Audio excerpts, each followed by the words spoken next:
Bienvenidos a este análisis de una sentencia muy reciente e importante del Tribunal Supremo de España. Un caso que lo tiene todo: un doble asesinato, una condena a prisión permanente y una orden de expulsión que ha generado un debate jurídico de primer nivel. Fijaos, los elementos son brutales. Estamos hablando de un crimen terrible, de la pena más alta que existe en nuestro país.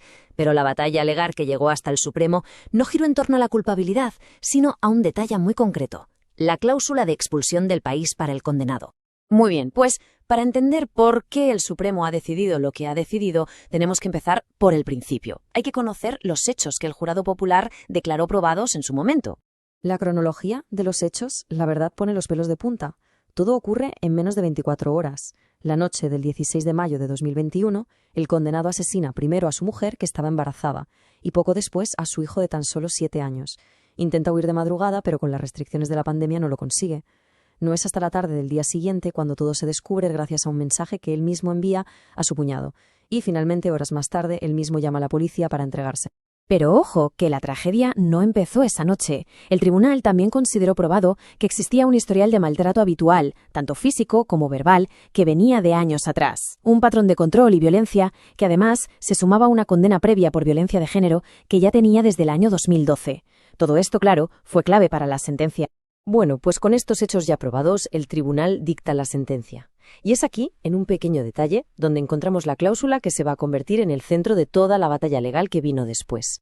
La condena fue, como era de esperar, durísima: 25 años por el asesinato de su mujer y el aborto, 6 meses por el maltrato habitual y por el asesinato de su hijo pequeño, la pena máxima que contempla nuestro Código Penal: la prisión permanente revisable. Pero aquí viene el quid de la cuestión. La sentencia añadía un punto muy importante. Como el condenado era extranjero, se acordaba sustituir el resto de la pena por su expulsión de España. ¿Y cuándo? Pues en un momento muy concreto, al alcanzar el tercer grado penitenciario, que es, para que nos entendamos, un régimen de semilibertad. Y fue esta decisión, la de fijar ese momento y no otro, lo que lo cambió todo. Y así es como el caso acaba llegando al Tribunal Supremo. Es fundamental entender que en este punto ya no se discute si la persona es culpable o inocente. Eso ya está más que decidido. La única pregunta que había sobre la mesa era puramente técnica, una cuestión de derecho.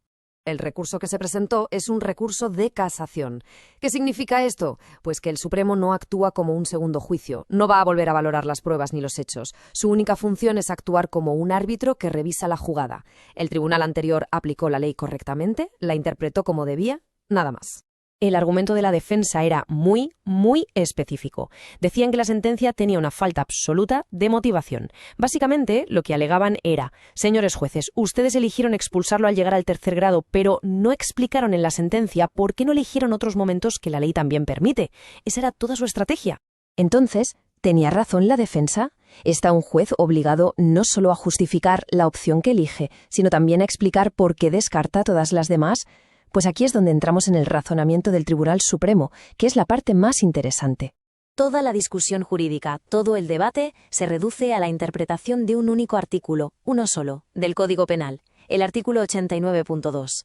Este es el artículo que establece las reglas del juego sobre cuándo se puede expulsar a un extranjero condenado. Y aquí está la clave de todo. El artículo da al juez 3 posibles momentos, 3 alternativas para la expulsión. La primera, cuando cumpla la parte de la condena que el juez decida. La segunda, que fue la que se eligió en este caso, al llegar al tercer grado.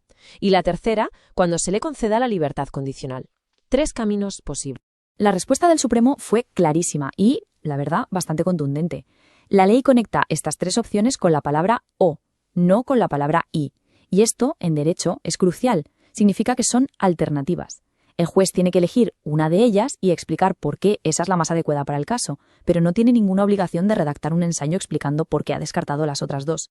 Así que, con esto, el Tribunal Supremo zanja la cuestión técnica. El recurso no prospera. Pero claro, una vez resuelto lo legal, nos queda la pregunta por las consecuencias y el fondo de la cuestión. El resultado final, por tanto, es que el recurso se desestima. Esto significa que la sentencia original se mantiene intacta, en su totalidad.